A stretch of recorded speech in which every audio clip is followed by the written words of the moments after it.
Okey tuan-tuan semua, jadi semalam saya berbincang dengan rakan-rakan berkenaan dengan relevankah kita pada ketika ini menubuhkan Kerajaan Melayu Bumiputera untuk menjalankan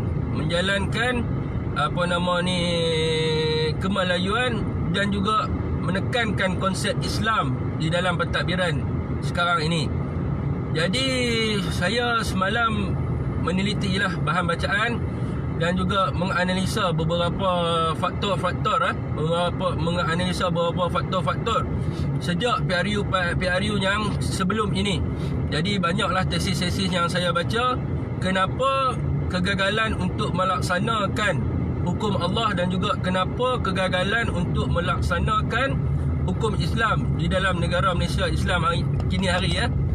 Jadi tuan-tuan, relevankah pada ketika ini untuk kita melaksanakan segalanya? Jadi semasa perbincangan saya bersama rakan semalam, ramai yang menolak bahawa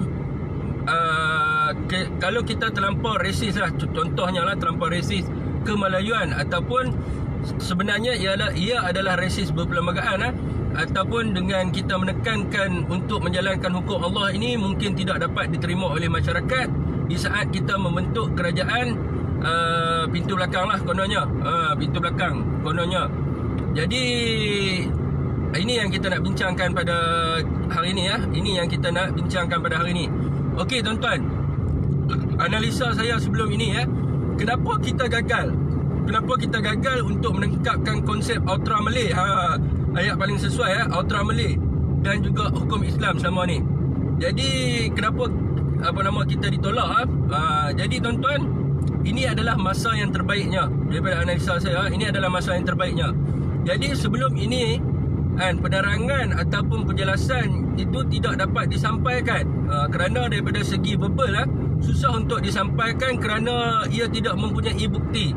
Jadi apabila berlakunya pilihan raya hujah-hujah ini digunakan oleh puak-puak opposition, DAP dan sebagainya, menekankan bahawanya sekiranya PAS ke Putrajaya maka akan menjalankan hukum hudud potong tangan dan sebagainya kerana tidak ada pembuktian bagaimana kebaikan hukum ini apabila dilaksanakan, dan hanya dengan penerangan daripada segi verbal masyarakat gusar dan takut, terutamanya daripada kaum India dan Cina.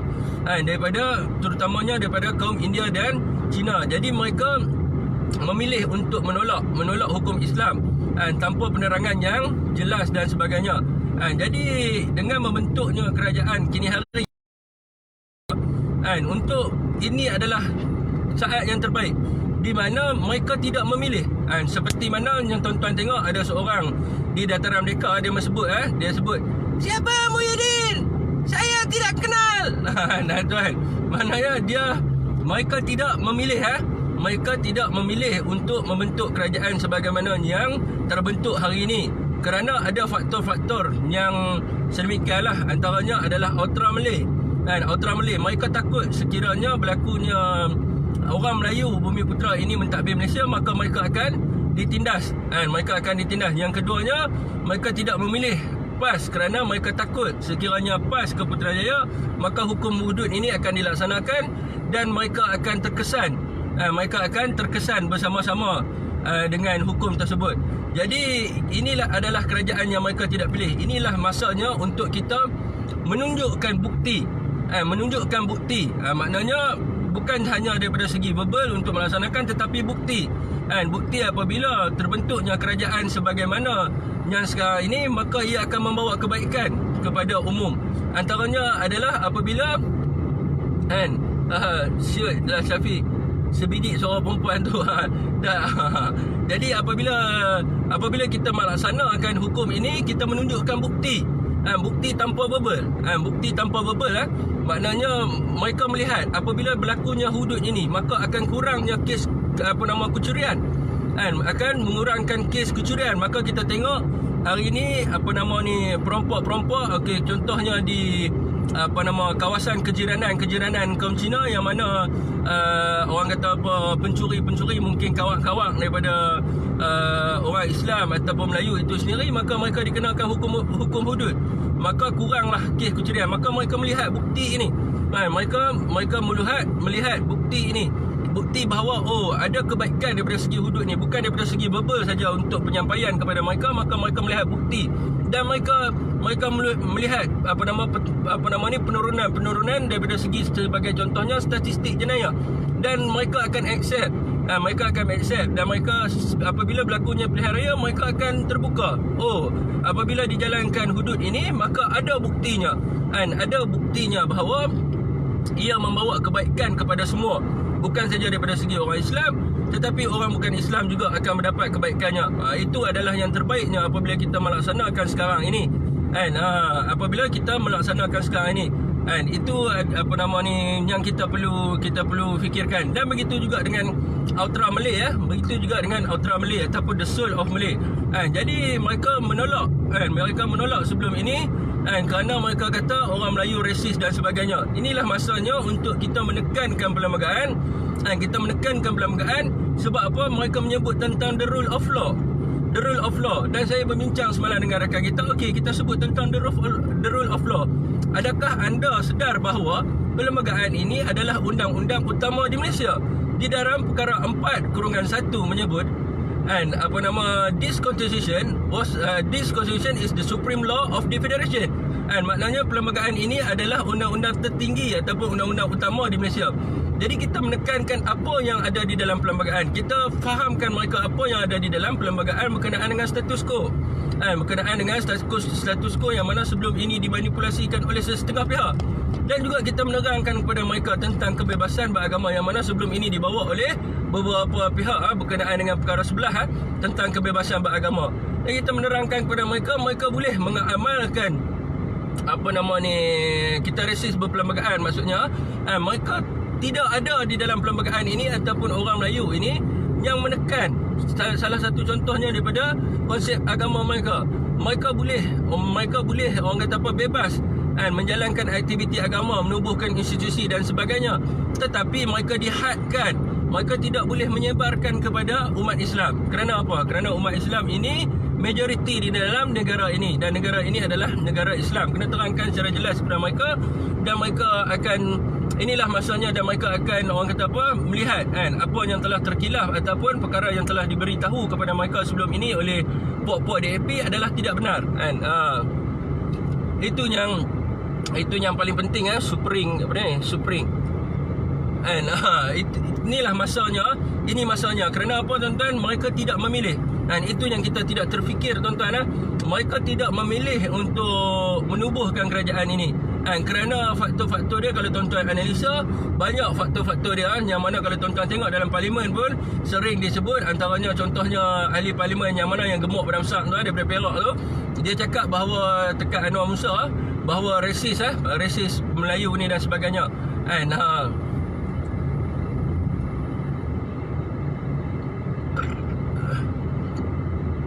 Kalau orang politik mencuri projek berjuta-juta hanya atas kertas, maka bagaimana hudud terhadap mereka dilaksanakan? Agak-agak nak pancung kat mana ya? Ni orang yang memperlekehkan hukum hudud. Hudud ni adalah hukum Allah. Hudud adalah hukum Allah. Jadi bagi yang ini yang kita kena faham, tuan-tuan semua. Ini yang kita kena faham. Di dalam perkara 31, perlembagaan persekutuan, kita cakap tentang the rule of law. Di dalam perkara 31 perlembagaan persekutuan menyebut Islam is the religion of the federation. Islam adalah agama persekutuan.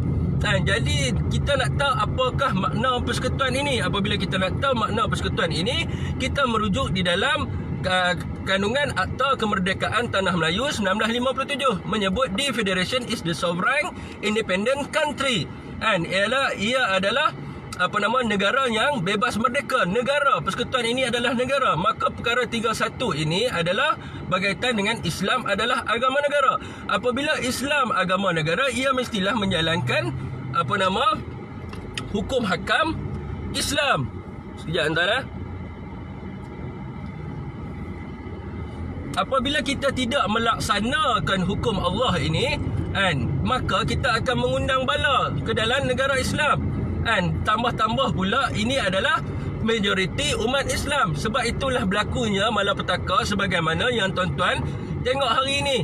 berlakunya LGBT, peningkatan jenayah, kes rogol. Sebab apa? Sebab tidak melaksanakan hukum Allah. Benda ni memang tak terjadi kepada tuan-tuan. Mungkin suatu hari nanti anak-anak tuan-tuan terkena bala-bala ini. Maka masa itulah baru tuan-tuan tersedar, oh, kalau kita menjalankan hukum Allah, maka tidak akan berlaku benda ni semua. Kenapa berlakunya rasuah-rasuah ini? Kerana tidak ada takut.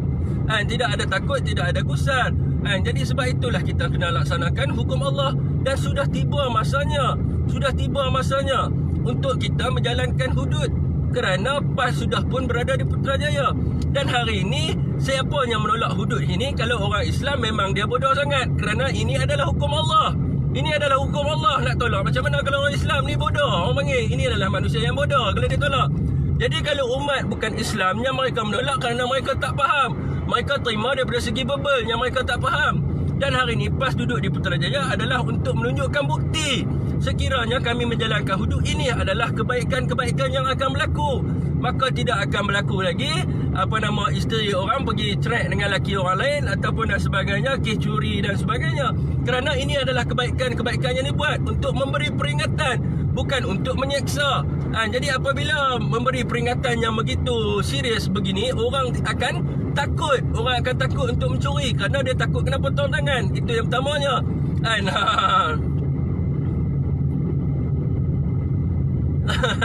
Sebab tu kita mengundang bala dalam negara kita ni. Sebab apa? Kita tidak menjalankan hukum Allah. Dan masanya telah sesuai masa ni kerana kerajaan sebelum ini, kalau tuan-tuan analisa kenapa PAS ditolak, kerana antaranya yang paling banyak dihujah oleh DAP adalah PAS akan menjalankan hudud dan mereka memberi takrifan, memberi penjelasan yang salah. Jadi sekarang ni mereka tidak memilih PAS untuk membentuk kerajaan persekutuan. Dan sekarang ni PAS duduk di Putrajaya. Apabila melaksanakan hudud, maka orang ramai akan melihat bukti terutamanya daripada penurunan kes indeks jenayah. Banyak kes indeks jenayah ni adalah melibatkan kes curi, rompak dan juga samun. Kes ni yang banyak, curi, rompak, samun. Apabila kita laksanakan hudud, maka kes-kes ni akan berkurangan. Jadi mereka akan melihat kebaikan. Oh, inilah hukum yang ditetapkan Allah, yang mana memberi kebaikan kepada semua. Itu yang paling pentingnya. Jadi tak bolehlah sebut kalau ni nak hukum macam mana, kita akan hukum. Itu adalah hukum Allah. Apabila menyebut tentang hukum Allah, tuan-tuan, siapa yang nak ambil rasuah tentang hukum Allah ni? Siapa? Oh, kalau kata menteri curi, kita tak payah nak laksana hukum hudud. Tuan-tuan, kalau undang-undang kanun kesiasaan, orang akan ambil rasuah, hakim-hakim akan seleweng sebab dia bukan hukum Allah. Apabila kita sebut tentang hukum Allah, kalau kita tuan-tuan balikkan kepada diri tuan-tuan, siapa nak ambil rasuah? Siapa nak ambil rasuah ni berkenaan dengan hukum Allah, nak jawab dalam kubur esok ni? Kita tak mau jatuhkan hukuman hudud kepada orang ni dengan syarat hang bayar aku 5,000. Siapa berani, tuan-tuan? Kalau kanun keseksaan, orang berani buat macam tu. Sebab apa? Ia adalah hukum undang-undang dunia. Tapi bila kita sebut tentang hudud, siapa yang berani ambil rasuah tentang hudud? Tuan-tuan tanya balik diri tuan-tuan, pelaksana hudud ni akan ambil rasuah kah? Pelaksana hudud ni akan ambil rasuah kah untuk tidak menjatuhkan hudud pada seseorang? Ini hukum Allah. Dia akan merasa gusar, dia akan menjalankan tanggungjawab dia dengan sepenuhnya kerana ini adalah hukum Allah. Dia rasa takut sebagai seorang umat Islam. Jika kalau aku mengambil rasuah untuk tidak melaksanakan hukum Allah, maka bagaimana untuk aku bertemu dengan Allah esok? Tapi kalau kanun kesiasaan, mungkin orang tidak akan buat yang sebaiknya kerana kanun kesiasaan ini adalah undang-undang yang dibuat oleh manusia. Mereka tidak ada nilai moral ataupun nilai yang takut kepada, walaupun memanglah mengambil rasuah ini adalah salah, tetapi kanun kesiasaan ini adalah undang-undang yang dibuat oleh manusia. Kalau hudud dibentangkan di parlimen, takkan dapat undi 2/3 majoriti sebab PH 50 dengan PN. Betul tak?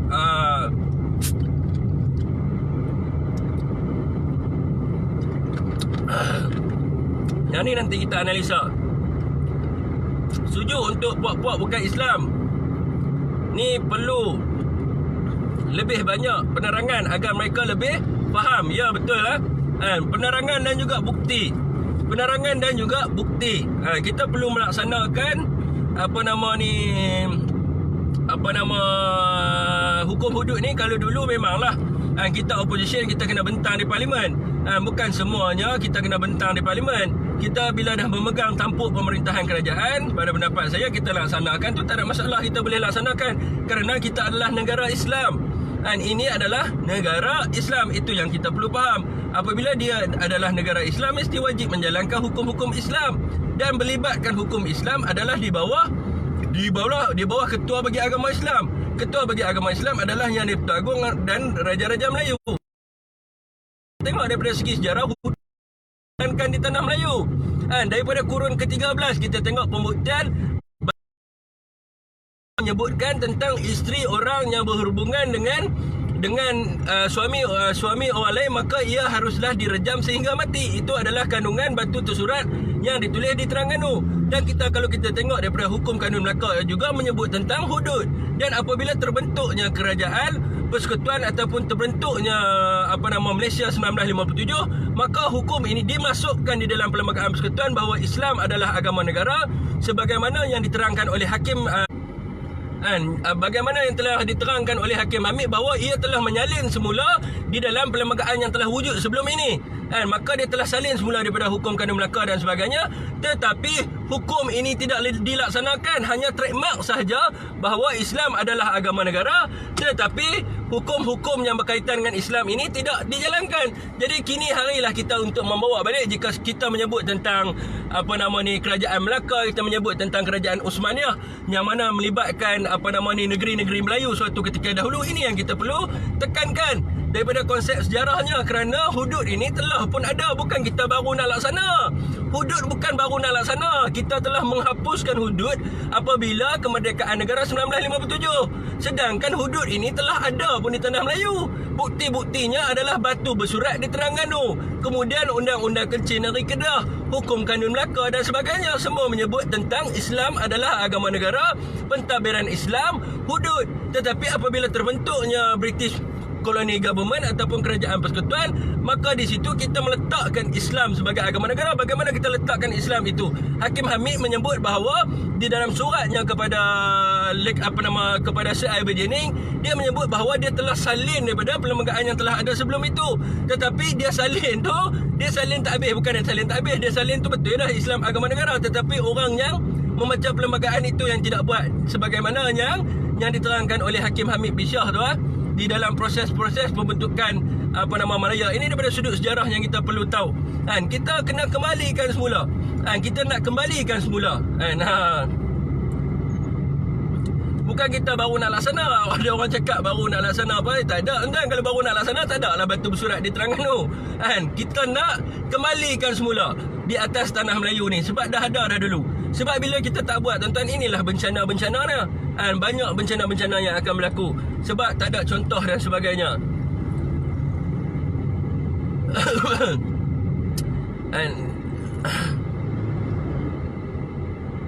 Dan daripada segi verbal, orang akan cakap yang difahamkan oleh orang-orang bukan Islam, yang difahamkan oleh orang-orang bukan Islam, apabila curi, potong tangan. Jadi apabila terlaksana, baru mereka akan nampak daripada segi bukti. Mereka akan nampak daripada segi bukti, oh bukan senang nak jatuhkan hukuman terhadap seseorang ni. Begitu indahnya Islam ini. Begitu susah untuk menjatuhkan hukuman kepada seseorang. Mestilah ada saksi, mestilah menjalankan pertuduhan-pertuduhan. Bukannya tiba-tiba hang curi, prak, mai potong tangan. Tidak mungkin sebegitu, tuan-tuan. Islam ini indah. Bukannya tiba-tiba orang dituduh curi terus potong tangan. Dah, dia mestilah melalui proses-proses pertuduhan.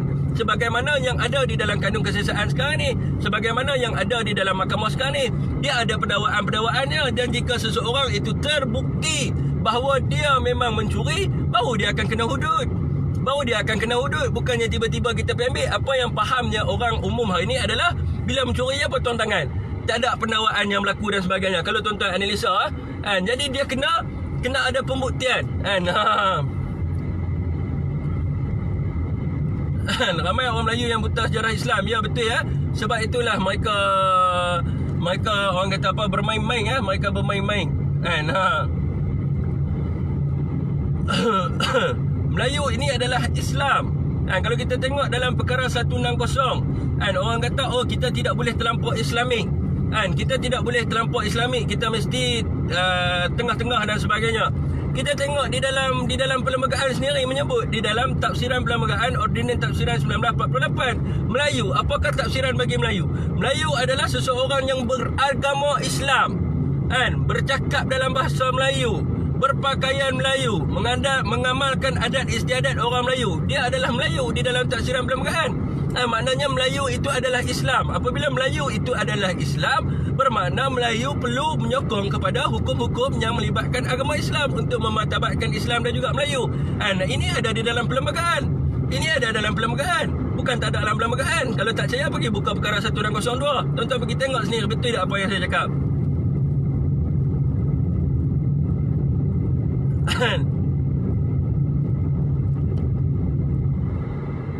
Seatbelt tolong pakai. Nanti pasal kena 300. Ni saya duduk kat jalan kampung. Saya jalan kampung Tak boleh, Islam tak membenarkan sebegitu. Apa tu? Saya tak faham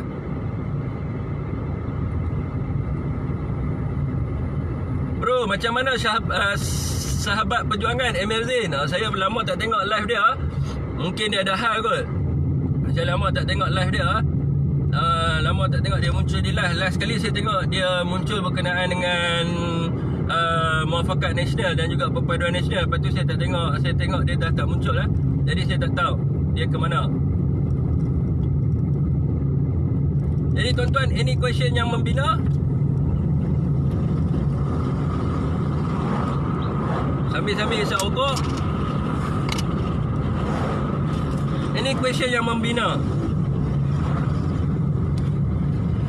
Tablik tak pakai baju Melayu pun tak faham. Ni main-main ni. Saya kata tafsiran perlembagaan. Tafsiran perlembagaan, bukan saya kata daripada segi konsep tablik apa semua. Tafsiran perlembagaan di dalam perkara 1602 dan juga Ordinan Tafsiran Perlembagaan 1948. Kita nak klarifikasikan Melayu tu macam mana. Melayu ni mestilah beragama Islam, bercakap bahasa Melayu, berpakaian seperti orang Melayu. Bukan dia kata pakai baju Melayu. Berpakaian seperti orang Melayu. Dia pakai busana kan, dia pakai jubah kan, dia pakai macam orang Melayu. Dia mengamalkan adat istiadat orang Melayu. Maka dia adalah Melayu di dalam perlembagaan. Bukan dia kata pakai baju Melayu. Bukan kata pakai baju Melayu. Ni yang salah faham ni.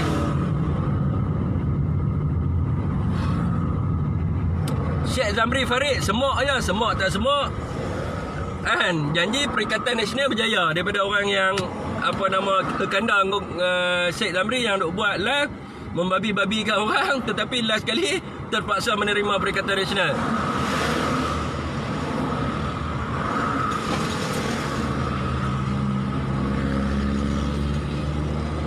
Oh ya ke Faiz? Syamil ada tanya soalan hari tak nampak. Boleh ke kalau kerajaan terus laksanakan hudud? Boleh. Kerana undang-undang melibatkan agama Islam ini adalah di bawah sultan-sultan. Dan juga ketua bagi agama Islam adalah Raja-Raja Melayu.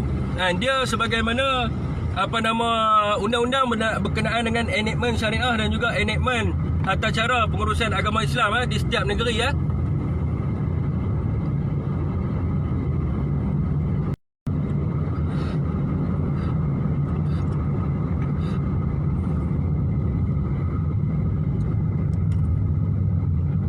Boleh, cuma yang nak tak nak adalah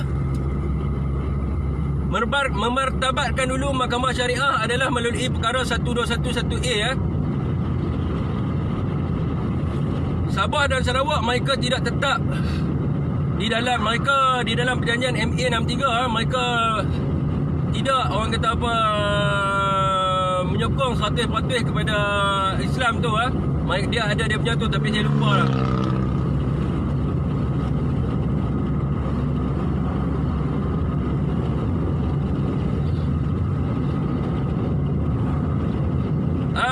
Ramai yang orang tanya, bagaimanakah penerimaan MCA dan MIC?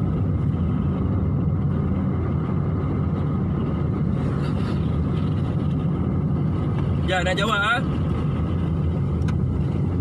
nak jawab Okey, sekarang ini mereka mempunyai 2 kursi dan 1 kursi di parlimen. Ini adalah masa yang sesuainya untuk kita membuktikan. Dan kita kena tengok dulu tuan-tuan, daripada segi sejarah. Semalam saya terangkan daripada segi sejarah bagaimana MIC dan MCA ini ditubuhkan. Ini kita kena faham bagaimana perikatan itu berlaku. Ini kena tahu. Ini dalam proses kemerdekaan 1957. Bagaimana terbentuknya.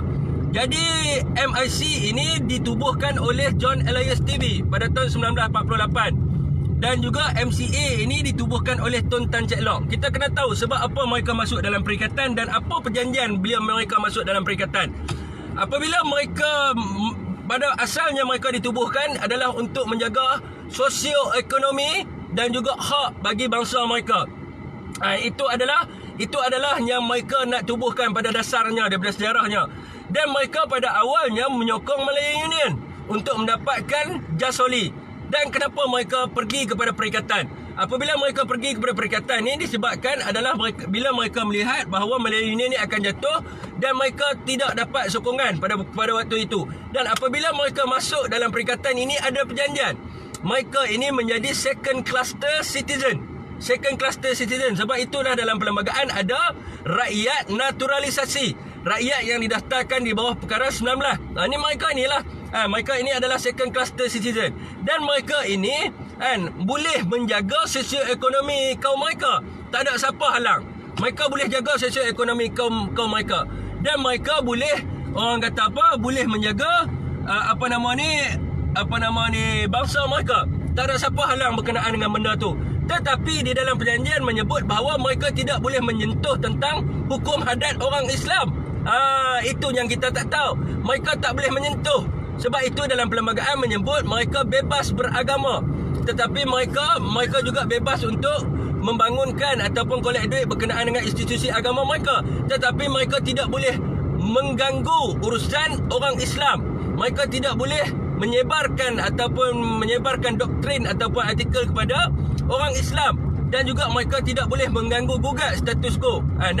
Itu yang kita kena faham. Sebab itu kita kena tekankan. Tetapi hari ini jadi terbalik. Mereka mempunyai kuasa untuk kontrol status quo. Mereka mempunyai kuasa untuk mempertikaikan berkenaan dengan hukum hadat orang Islam. Itu yang terbaliknya apabila kita tak rujuk kepada sejarah.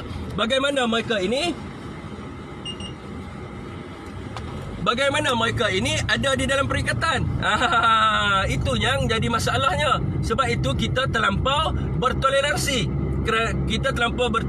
Sedangkan mereka bukan rakyat kepada raja. MIC, MCA bukan rakyat kepada raja. Mereka adalah rakyat kepada persekutuan. Mereka adalah rakyat naturalisasi. Dan apakah hak-hak yang mereka perlu terima? Antaranya adalah mereka tidak boleh menjadi menteri besar, ketua menteri, jadi Perdana Negeri dan juga Perdana Menteri. Sebab mereka adalah rakyat naturalisasi. Dan mereka tidak boleh mengganggu hukum hadat dan hukum syarak orang Islam di dalam perkara 1506A. Boleh berlakunya darurat besar sekiranya mereka mengganggu hukum adat orang Islam, mereka mengganggu berkenaan dengan hukum syarak orang Islam. Boleh berlakunya darurat besar. Sekejap saya buka perlembagaan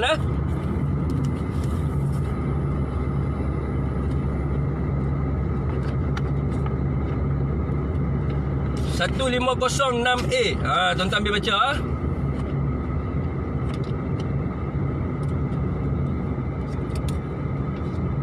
Ah, 150.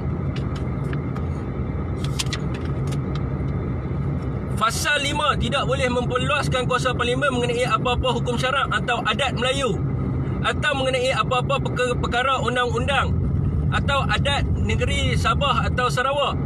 Dan juga fasal 6, tidak boleh menjadikan sah mana-mana peruntukan yang tidak selaras dengan peruntukan perlembagaan ini yang berhubungan dengan apa-apa perkara sedemikian, atau berhubungan dengan agama, kewarganegaraan ataupun bahasa. Dia ada provision.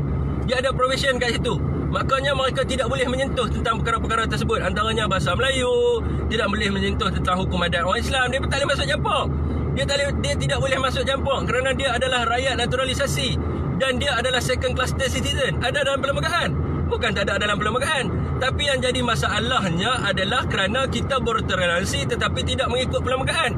Itu yang kita bincangkan semalam adalah kelemahan daripada ahli-ahli politik hari ini yang tidak menguasai perlembagaan. Kalau kita tengok di dalam ahli politik yang sebelah kita, siapa yang pakar perlembagaan? Tak ada, tuan-tuan. Yang kita ada hanyalah Buzi Azam dan juga Profesor Dr. Syam Rahayu. Kalau sebelah mereka ada berapa ramai? Mereka ada Syed Farabki, mereka ada Subhasini, mereka ada Siti Kasim, mereka ada Thomas, mereka ada Richard, mereka ada Alan, mereka ada siapa lagi? Bersepah-sepah mereka ada berkenaan dengan perlembagaan. Tetapi di sebelah kita siapa yang kita ada? Sebelah kita tak ada. Sebab itu kita kurangnya pengetahuan tentang perlembagaan, kita kurangnya profession tentang apa yang ada di dalam perlembagaan. Kita tak faham kan? Itu yang jadi masalahnya. Ni bukan cerita tentang hantuah. Ini bukan cerita tentang hantuah. Dan kalau nak tahu kan, sesiapa yang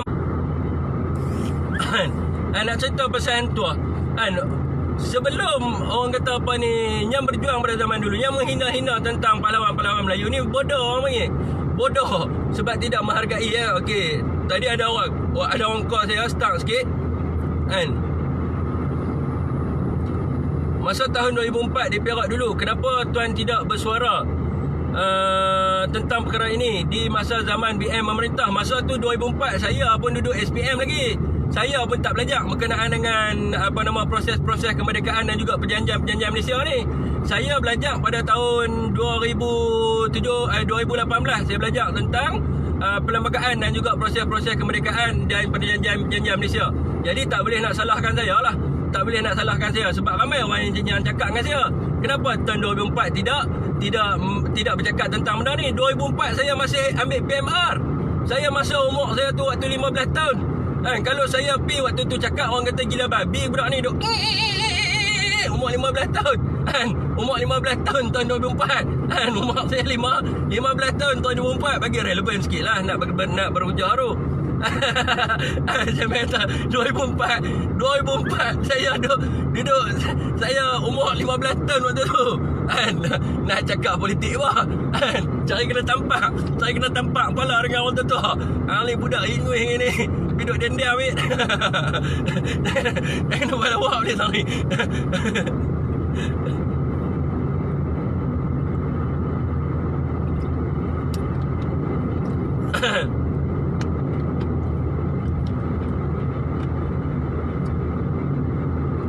Perlembagaan memang telah dibuka untuk rakyat baca. Tuan-tuan boleh dapatkan di www.agc.gov.my. Dekat situ tuan-tuan boleh dapatkan segala undang-undang Malaysia secara percuma.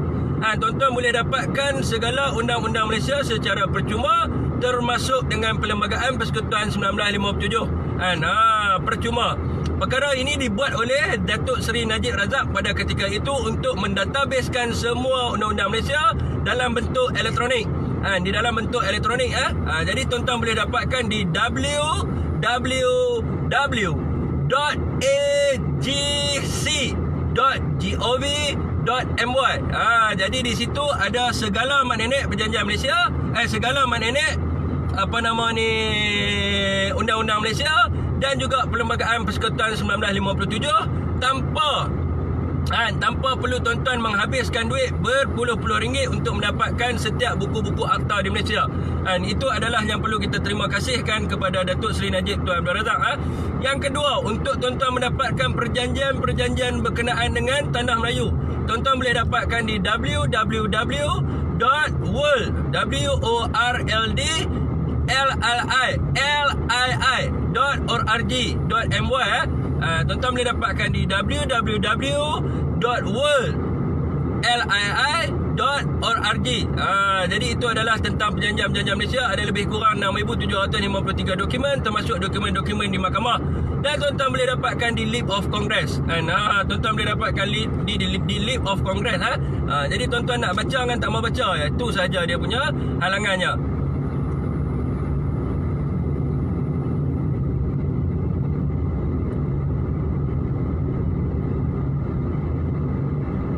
Tengku Razali pernah sebutkan dalam parlimen pasal apa?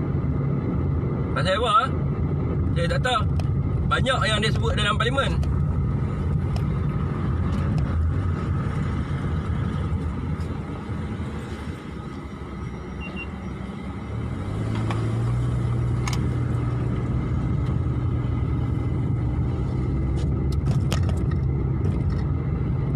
betul tu yang semua buka minda buat mata pelajaran wajib. Ya tuan-tuan, Federal Constitution adalah birth certificate. And Federal Constitution adalah birth certificate and birth certificate. Jadi setiap orang Malaysia haruslah mempunyai pengetahuan dalam Perlembagaan Persekutuan 1957 dalam pengetahuan dalam Perlembagaan Persekutuan 1957. Jadi itulah yang kita perlu ada. Jadi orang yang tanya saya, bro, kerajaan Siam semua ni kan, itu adalah lama. Saya nak tanya dia satu soalan.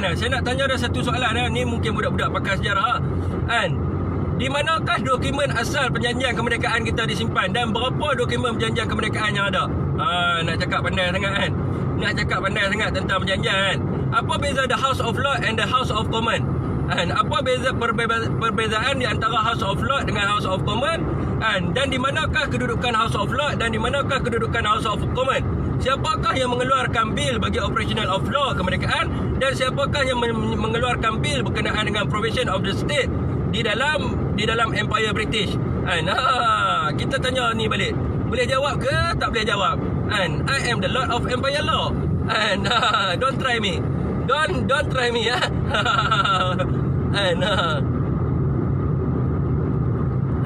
Kita sebut tentang perlembagaan, dia tiba-tiba pergi kat kerajaan Siam. Dia nak pergi dengan perjanjian Ligor ke apa ke, tak perlulah. Perlu jugalah kalau dia nak main. Jadi kita tanya dia pasal undang-undang Empire British pun dah cukup dah. Di manakah kedudukan House of Lords dengan House of Commons? Kalau itu pun tak boleh jawab, tak perlulah nak ambil yang belakang-belakang untuk bawa berdebat. Saya kenal lagi teruk.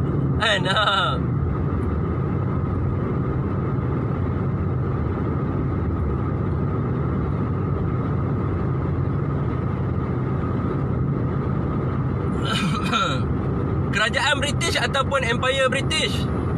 Kerajaan British ataupun Empire British? Bilakah kerajaan British ini ditubuhkan, dan apa perbezaan di antara kerajaan British dengan Empire British?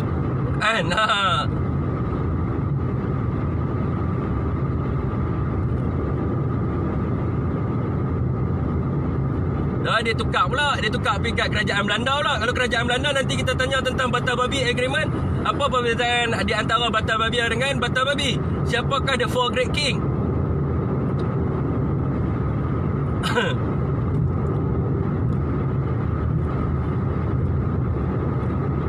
Simpan dalam peti ais.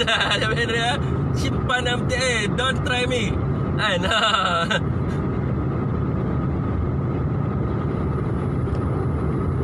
Saya nak kena kejar masa ni. Saya nak ke mahkamah ni.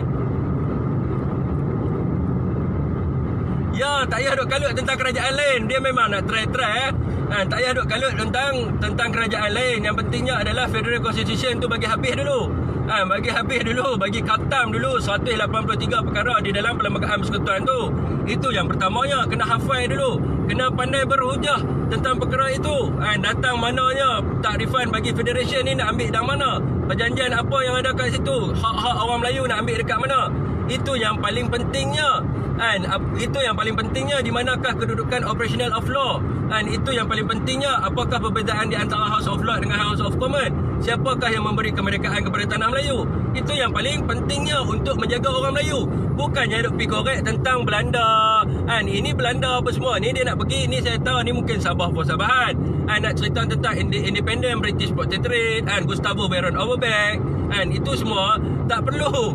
Itu semua tak perlu kerana Gustavo Baron Overbeck punya British Protectorate pun tidak pernah diiktiraf oleh dunia. Tidak pernah diiktiraf oleh dunia pun sebagai satu perjanjian yang membawa kemerdekaan ke atas Sabah. Jadi tak perlulah. Tak perlu nak pergi ke situ. Kita berbicarakan tentang Federal Constitution 1957. 183 dalam perlembagaan tu bagi kuasai dulu tentang hak-hak orang Melayu berkenaan dengan agama Islam. Itu yang paling pentingnya.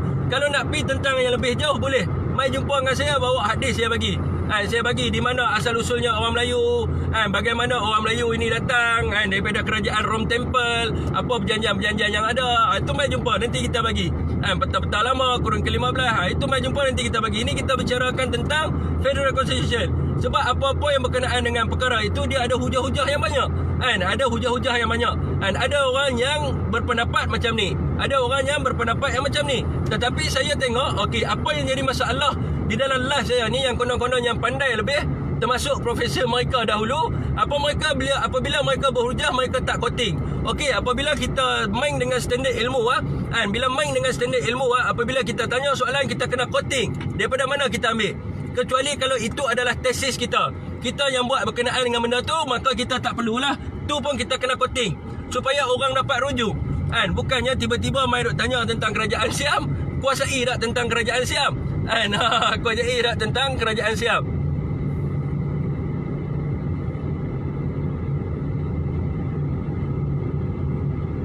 Asal orang Melayu panjang lah kan, asal orang Melayu memang panjang Syafiq, bila PM nak bentuk kabinet? Itu saya tak tahu lah soalan tu. Saya baru dapat kabinet bayangan kan? Saya baru dapat kabinet bayangan.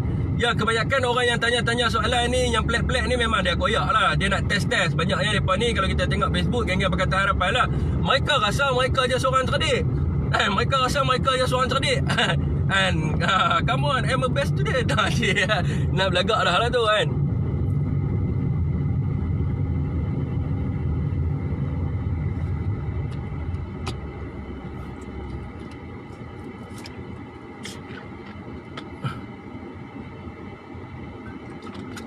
Hari ni live saya cerita tentang hudud kan, tentang hudud saja kan, cerita tentang hudud dan juga perjalanan untuk melaksanakan hudud, adakah relevan ataupun tidak relevan. Soalan-soalan yang lain tu, soalan-soalan yang lain tu saya malas nak layan kerana dia akan jadi jumping topik. Dia akan jadi jumping topik dan akhirnya dia akan terkeluar kepada topik yang mana tidak asas yang kita nak berhujah pada hari ini. Dia akan jadi masalah kepada orang lain lah. Tiba-tiba pergi main, pergi kepada jumping topik yang lain. Dan juga bila kita nak berhujah tuan-tuan, dia bukan cakap dalam live ni. Memanglah kita cakap dalam live ni, kita boleh cerita tentang kesultanan dan sebagainya.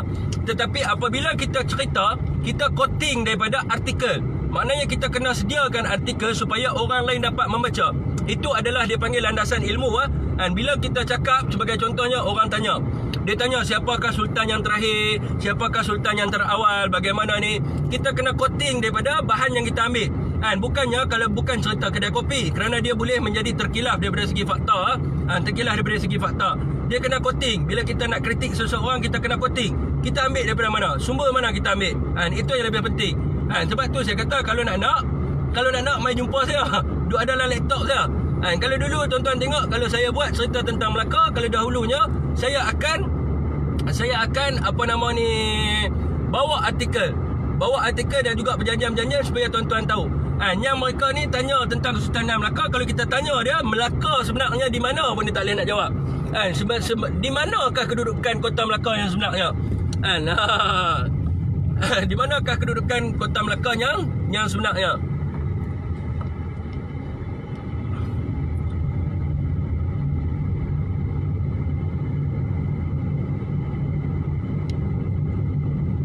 Helmi Hussein ni macam-macam soalan dia.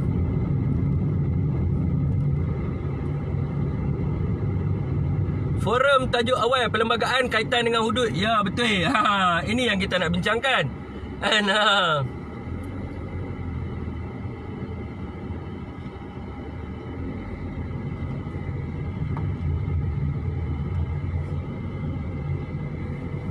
Ya, evangelis ini.